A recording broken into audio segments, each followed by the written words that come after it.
नमस्कार, बहुत बहुत स्वागत है आप सभी का अनअकैडमी में। मेरा नाम है अतुल जैन। तो पिछले दिनों भारत में एक ट्रांसजेंडर्स की पहचान के लिए जो नया विधेयक लाया गया, नया कानून बनाया जा रहा है, उसको लेकर बहुत सारी चर्चाएं रही, बहुत सारा डिस्कशन जो है चलता रहा। मैंने भी आपको कई बार पढ़ाया, लेकिन आज का जो ये डिस्कशन मैं आपके साथ लेकर आया हूं, छोटा सा 10 मिनट के आसपास का, ये डिस्कशन भारत के कानून को लेकर नहीं है, बल्कि ओलंपिक खेलों में ट्रांसजेंडर्स का जो पार्टिसिपेशन है।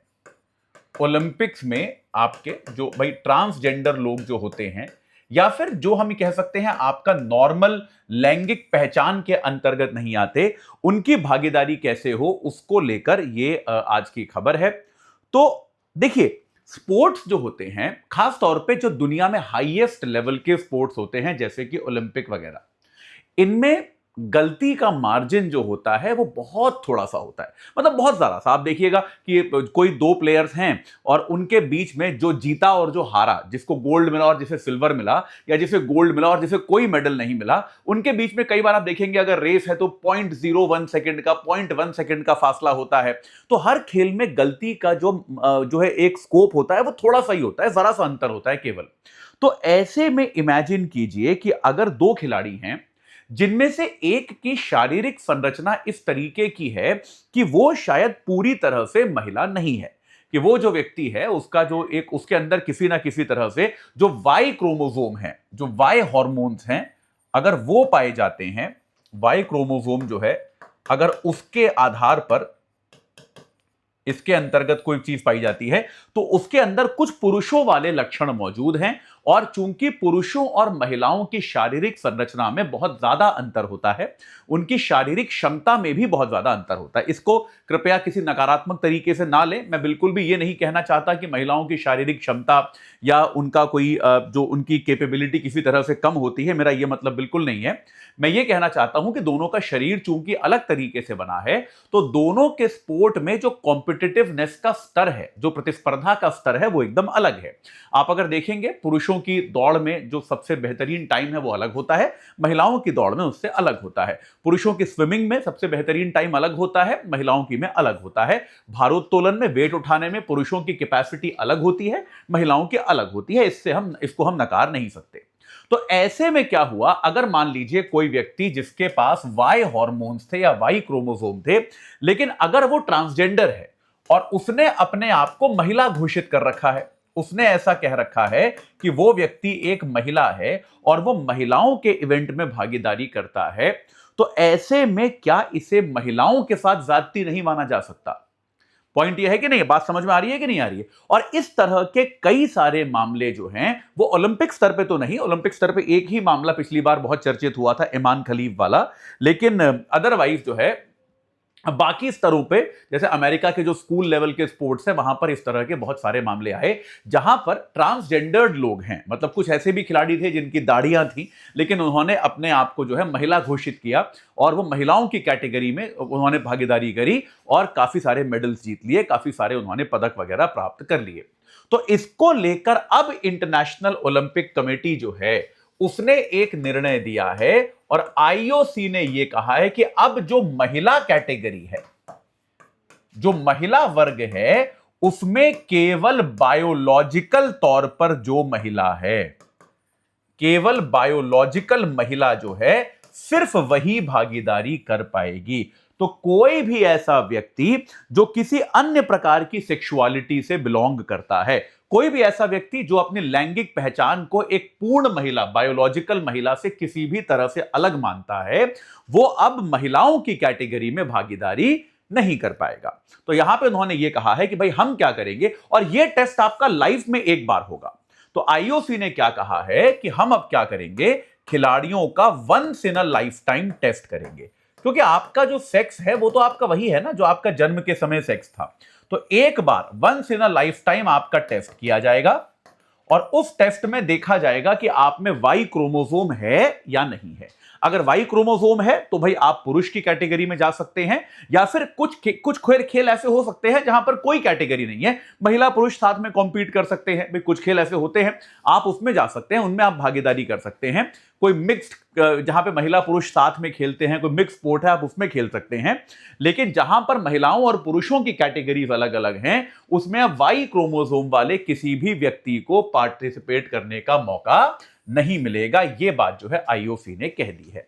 ठीक है, अब भाई इसको लेकर काफी विवाद होना जायज है, काफी विवाद होगा, इस विवाद के बारे में आपको बताऊंगा। लेकिन उसके पहले एक बार याद रखिए कि अगर आप अनअकैडमी के माध्यम से अपनी तैयारी करना चाहते हैं तो 16,999 रुपए में आप सब्सक्राइब कर सकते हैं। ये ऑफर जो है ये केवल आज तक है। अतुल जैन कोड आपको लगाना है, देश के सबसे बेहतरीन फैकल्टी मेंबर्स आपको मिलेंगे। और अगर आप एक करंट अफेयर्स के लिए एक सोल्यूशन ढूंढ रहे हैं तो पिछले 2 साल का करंट अफेयर्स पूरी तरह से फ्री ऑफ कॉस्ट आप डाउनलोड कर सकते हैं। अनअकैडमी के एक्सपर्ट फैकल्टीज द्वारा बनाया गया है। इस क्यूआर कोड को स्कैन कीजिए, हिंदी अंग्रेजी दोनों भाषाओं में है, सब्जेक्ट वाइज बनाया है, तो आपको वो भी दिक्कत नहीं होगी कि भाई कौन कौन सा हम सब्जेक्ट, किस सब्जेक्ट का सबका मिला जुला नहीं है, हर सब्जेक्ट का अलग अलग है। आप डाउनलोड कर सकते हैं और अपनी तैयारी को एक बेहतरीन दिशा प्रदान कर सकते हैं। चलिए वापस चलते हैं हमारे डिस्कशन पे।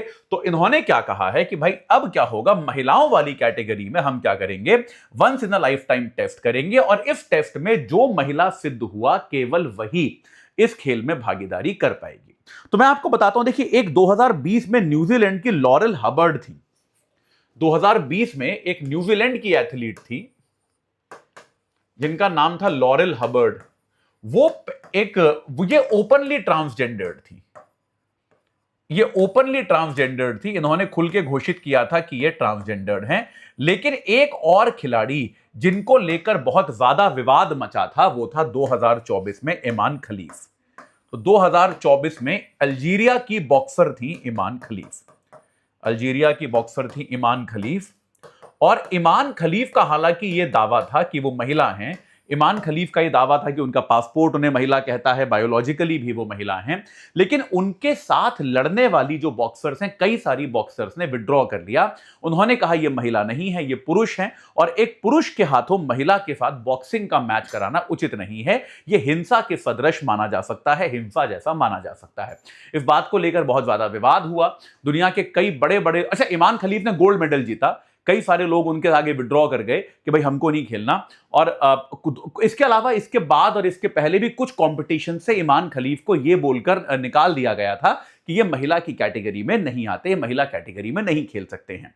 तो ईमान खलीफ का यह दावा है कि भाई मैं महिला हूं, मेरे महिला होने पर किसी को कोई संदेह नहीं होना चाहिए। लेकिन इसके बाद बहुत बड़ी कंट्रोवर्सी खड़ी हुई थी। अमेरिका के राष्ट्रपति डोनाल्ड ट्रंप और मतलब अमेरिका के राष्ट्रपति ट्रंप तो खैर हर विवाद में कहीं ना कहीं सामने आते हैं, उस समय राष्ट्रपति नहीं थे। और जो आपकी हैरी पॉटर की लेखिका हैं जेके राउलिंग वगैरह, बहुत सारे लोगों ने जो है इस बात को लेकर एक आपत्ति व्यक्त करी थी कि किस तरीके से एक ऐसे व्यक्ति को महिलाओं के साथ बॉक्सिंग करने दिया जा रहा है जिसके महिला होने पर संदेह है। डोनाल्ड ट्रंप ने अपनी सरकार बनने के बाद एक कानून भी पारित किया था जिसमें उन्होंने ट्रांसजेंडर्ड को पहचान देने से इनकार किया था। उन्होंने कहा था कि 2 ही लिंग हैं, कोई भी व्यक्ति या तो पुरुष है या फिर महिला है, इसके अलावा और कोई भी श्रेणी नहीं मानी जा सकती। तो खैर अभी तक लेकिन ओलंपिक्स में क्या होता था कि ओलंपिक समिति का अपना कोई ऐसा विशेष नियम नहीं था। उन्होंने क्या कह रखा था कि हर स्पोर्ट की जो बॉडी है, जैसे मान लीजिए साइकिलिंग है, तो साइकिलिंग के लिए जो भी आपकी भाई इंटरनेशनल बॉडी है वो तय करेगी कि भाई किसको इसमें जेंडर के रूल्स क्या होने चाहिए। तो कुछ एक खेल आपके ऐसे होते थे जैसे एथलेटिक्स हो गया, है ना, कुछ एक खेल आपके ऐसे होते थे जैसे आपका एथलेटिक्स हो गया, स्विमिंग हो गया, कुछ एक खेल आपके इस तरीके के थे, एथलेटिक्स हो गया, स्विमिंग हो गया, साइकिलिंग हो गया, रोइंग हो गया। उन्होंने पहले से ही जेंडर का अंतर कर रखा था, उन्होंने पहले से ही लैंगिक भेदभाव कर रखा था कि भाई ट्रांसजेंडर को हम अलाउ नहीं करेंगे। लेकिन बाकी खेलों में ऐसा कोई खास नियम नहीं था। लेकिन अब क्या हो गया है, आईओसी ने एक ब्लैंकेट नियम बना दिया है, एक ऐसा नियम बना दिया है जो सब पर ही लागू होगा। स्पोर्ट कोई भी हो, सब पर यही नियम लागू होगा। तो अभी अगला ओलंपिक जो होने वाला है 2028 में, जो कि लॉस एंजलिस में होगा, जो एलए जो अमेरिका का शहर है, लॉस एंजलिस में अगला ओलंपिक होगा। तो एलए ओलंपिक से यह नियम लागू हो जाएगा और इस नियम के आधार पर हम निश्चित तौर पर कह सकते हैं कि अगले ओलंपिक में जो ट्रांसजेंडर हैं, जो आप ये कह सकते हैं या फिर जिनको हम कह सकते हैं जिनका लैंगिक वर्गीकरण सही नहीं है, जिनका लैंगिक वर्गीकरण पुरुष या महिला के अंतर्गत नहीं है, उन लोगों को खेलने का मौका शायद नहीं मिलेगा। आने वाले समय में इसका विरोध होगा, ये बात तय है। और भाई अब इसमें दोनों पक्ष हैं। भाई कुछ लोग ये कहते हैं कि ट्रांसजेंडर्ड महिलाओं को उनको महिला कहने का हक है, लेकिन ये बात भी सही है कि अगर उनकी शारीरिक बनावट और शारीरिक संरचना अलग तरीके की है तो उनको महिलाओं के साथ खेलने का मौका नहीं मिलना चाहिए, जिसके कारण कंपटीशन का जो फेयरनेस है वो आपस में बाधित हो जाता है। तो इसको लेकर चर्चाएं अभी चलती रहेंगी, लेकिन अभी तो आईओसी का ये निर्णय है और ये निर्णय अब बाध्यकारी है, सबको इसे मानना पड़ेगा। आपको इस बारे में क्या लगता है कि क्या ट्रांसजेंडर महिलाओं को महिलाओं की कैटेगरी में खेलने देना चाहिए या फिर नहीं? ये आप हमको कमेंट सेक्शन के माध्यम से जरूर बताइए। अभी के लिए इतना ही। कुछ और समाचार लेकर आपके सामने हाजिर होता रहूंगा। इस चर्चा से जुड़ने के लिए आप सभी का बहुत बहुत धन्यवाद।